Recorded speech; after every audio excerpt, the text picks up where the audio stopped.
What if I wake up happy? And what if I wake up sad? Sorry if I... Hey guys! Welcome to another video.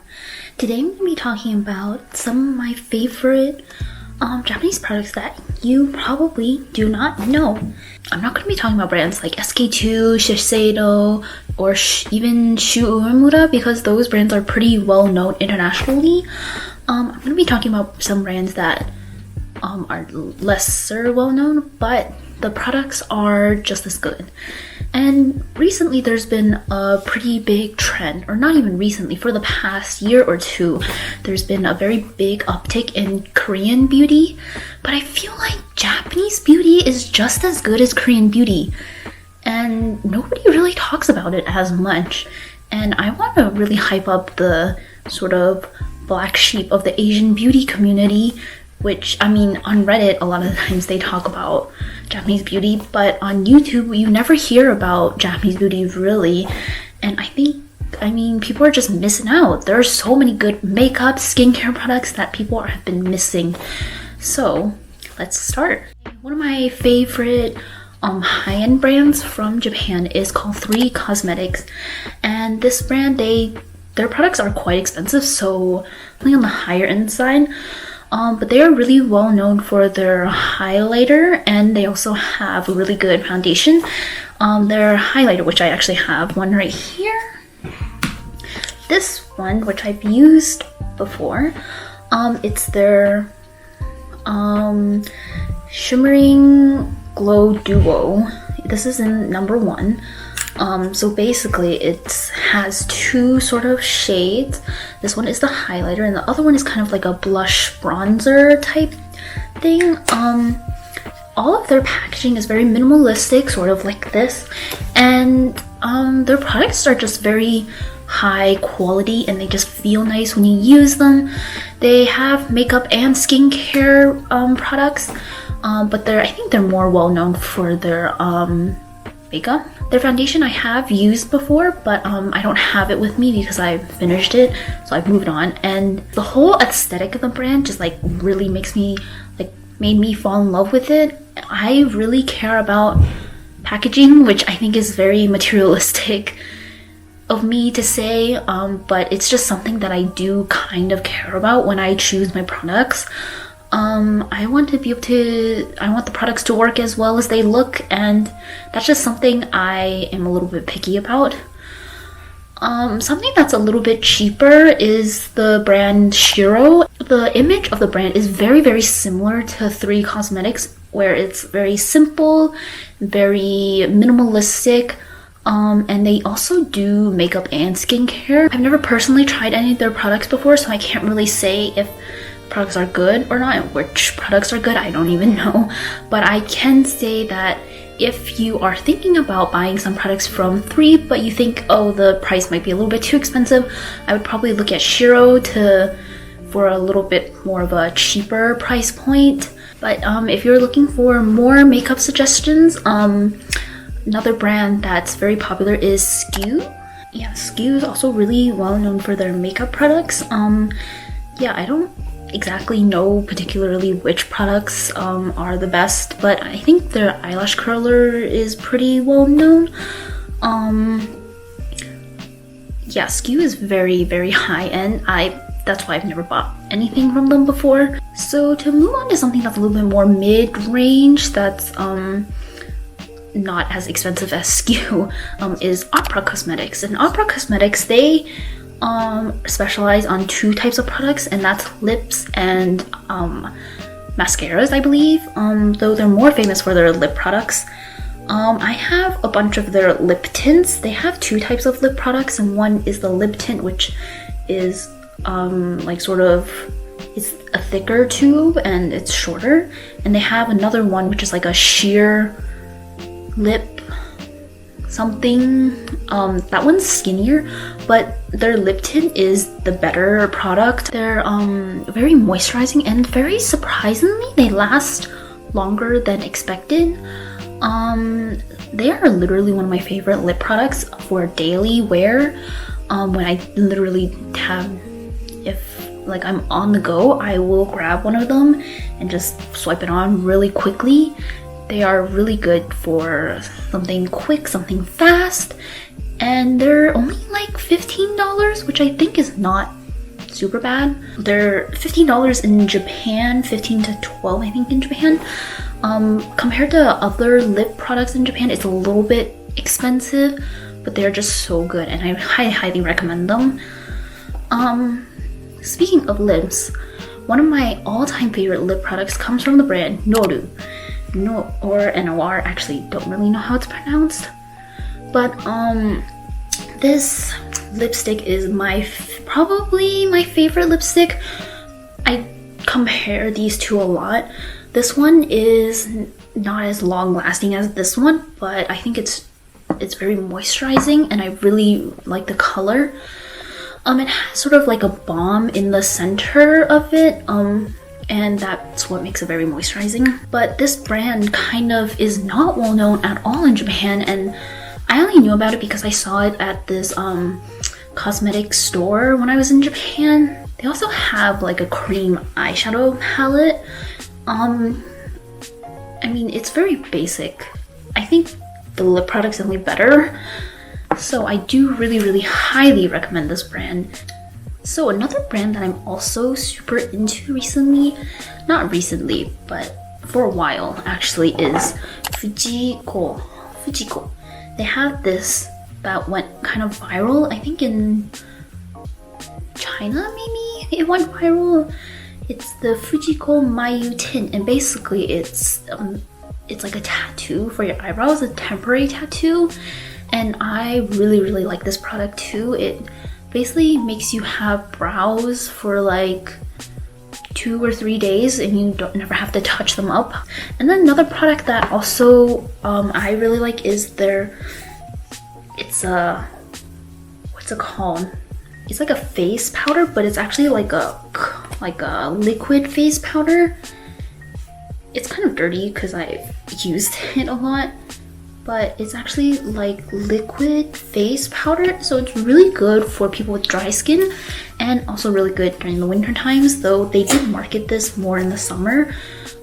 It's just, the first time I used it, I thought it was a sun cushion, but then I realized, oh, it's actually a face powder. And I like that it's so big because literally you only need to, I just do it 1, 2, and that's it. And the con about this is that you can use it up really quickly. So this brand is well known for this product, and they also have a few lip products that are also pretty famous. Their brand image is more like fun and cute, and it's not super expensive, so you can find this kind of like anywhere in Japan. So I think it's very accessible in Japan at least, and I think you can also get it in the US. I do really like the 2 products that I have, so I do really recommend this brand as well. So another brand that is very well known in Japan is Can Make. Everybody knows Can Make, and I'm pretty sure a lot of you guys have also heard of Can Make. And if you haven't, I mean, that's totally fine. They have so many products that they're well known for, but my favorite product by Can Make is their Cream Cheek. The wording on it already sort of came off, but basically it's just a cream blush and it lasts pretty well. I say if you wear a mask, it actually doesn't, it kind of transfers if you put a lot on, but if you only put like a tiny bit, it doesn't really transfer. Another product that I have is the Can Make Gokubuto mascara. And this one I really like because it doesn't smudge your eyes at all, like literally zero smudging, which is a concern that I have with a lot of mascaras, but this one definitely does not. So yeah, I really recommend this. Speaking of eye makeup, a brand that's really famous for their eyeliners is Uzu. It used to be known as Flow Fushi, but then they've rebranded their whole company, and now they are called Uzu, and they do make pretty good eyeliners. This one actually, I don't know what's wrong with this one. This one leaks a lot, so I've actually stopped using this one in particular, But before, I did really like their eyeliners. They have a lot of colors ranging from like black to like pink, green, I believe, blue. A lot of colors I would never use, but their more natural colors definitely look super good. And another eyeliner that I actually like more than the previous one is this one from Ann B. This one is their liquid eyeliner in brown. This one is my favorite eyeliner that I've ever used. I don't know what's so good about it. It's like magical. I've been using this for like over a year and it still hasn't run out. Of course I don't use it every day, but it's literally my favorite product I've ever used. So I thought I'd talk about some skincare products that are also some of my favorites that I've been using. My all-time favorite Japanese skincare product to use in the morning is the Saborino face mask. This is the morning face mask, Asa Masku. And Saborino is well known for this product. This is probably their most famous product. They also have this in like a night mask form. This is so convenient to use because it comes in this like tissue box form, but then also it's so convenient in the mornings when like if you have dry skin, you know, like you shouldn't really wash your face in the mornings because then it makes your skin more dry. But if you use this, it does gentle cleansing and toning and moisturizing, even though it's technically like not enough moisturizer for me, but like it's literally for me because I'm so lazy. Like I don't even want to like get out of my bed, so I literally just put this on while I'm sleeping and then I get up after. Yeah, and it's just the perfect product for lazy people like me. Speaking of other skincare products that I really like, I really love this vitamin C by Milano CC, and they are super well known for their vitamin C products. And this is their vitamin C essence, and they have like a toner, I believe. They have a large range of products, but they all revolve around vitamin C. The packaging is very basic. This is definitely a drugstore brand. Very cheap, very accessible, and very well known. It's a lot of people really rave this product, so it really works. I don't know the percentage of vitamin C or like how they formulate it specifically, but if you're looking for a good vitamin C product, I really recommend this. Yeah, I would recommend any of their products if you're looking for anything vitamin C related. And another thing that you have to wear in the mornings, it's a must, is sunscreen. And I've been really into the spray sunscreen. This is sunscreen I use as a touch-up sunscreen throughout the day. I don't use this as my main sunscreen. Parasola makes this awesome sunscreen. It is SPF 50 plus and PA quadruple plus, which is absolutely amazing. It goes on clear, obviously, because it's a spray, but it does kind of make your makeup stick to your skin a little bit better than before. If you're looking for a product to touch up your sunscreen, I suggest you get this, especially if you are wearing makeup. It does tend to go a little bit oily, so if you are a little bit oily, I would probably be a little bit careful about this. But I mean, I think it's worth it for the oiliness if like you can reapply sunscreen over makeup without ruining your makeup. Oh, and it comes in like it's an aerosol can, so I know some people don't like aerosol cans, but I think it just applies a little bit smoother than the traditional sprays. That's sort of just my preference. A really well-known skincare product from Japan are these rice masks. This is by Tiana Rice Mask. It's literally just a mask infused with rice, and it's supposed to shrink your pores and make your skin sort of texture more even.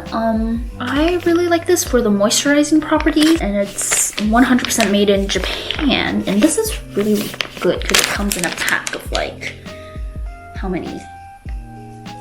like 10. Like, it's a pretty big pack and I've only used a couple of times. I don't use this every single day. And it's not super expensive. It's very accessible and it's won the Cosme Award, which is just like sort of a ranking system, sort of like the Allure Beauty Award or Vogue Beauty Award and whatever. Cosme is kind of like Japan's highest cosmetic ranking system. So if it's won number one, I mean, it means like a lot of people like it. And yeah, I really like it for the moisturizing properties. So jumping into something that's a little bit more traditional Japanese, this brand is a very old and traditional Japanese brand. I don't know, don't quote me on this, but it might be the first Japanese cosmetic brand. I'm not 100% sure. And it's Yodia. Yodia is a really old and traditional Japanese brand and they're really well known for their oil blotting papers. I don't know if this is true, but they might be the first brand to have created. Yeah, it says, okay, on the inside they have like a little sort of history lesson here about it, and it says in the early 20th century, Yodia first introduced this fine oil blotting paper, facial paper in Kyoto. So yeah, they were the first ones to do blotting paper. So if you've ever used any blotting paper, you have to thank this brand for it. That's about all the brands I wanted to sort of talk about today. There's a lot of brands that I could expand more about. Probably in another part 2 or something. Yeah, there's just so many brands out there in Japan, and all of them are equally as good as Korean brands. And if you're really in love with Korean brands, I suggest you look at Japanese products, because there's like a whole world of Japanese products that are, in my opinion, cheaper and better than some Korean products. Yeah, I hope you guys enjoyed this video where I just rant about products that I really like. Yeah, thanks for watching. Bye! Feels like I've been gone for so long, for so long, for so long. Moonlight on the lawn.